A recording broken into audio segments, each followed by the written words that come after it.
I'm really glad you brought this up because I think this is something, especially with the brand of our podcast, right? 40 years and 40 beers. I think this is a lot of things that most men don't want to talk about, right? Especially in your 40s. I mean, we all care about our families. We all want to make sure that we're the strongest possible person we can be for our family, make sure we're always doing the right thing. And frankly, anxiety, depression, all of these things are real things.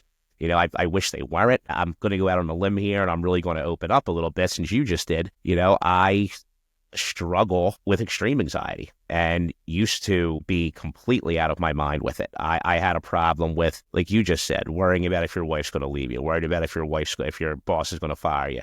When frankly, I think you would agree when you're having these thoughts, if you really sit down and think about it, there's no reason for you to be having them, right? Like there's no driving factor that's in your life that's like, oh my God, I did this wrong with April, so she's going to leave me, or, I'm really screwing Zero. up at work. It's just the way your mind works, right? Exactly.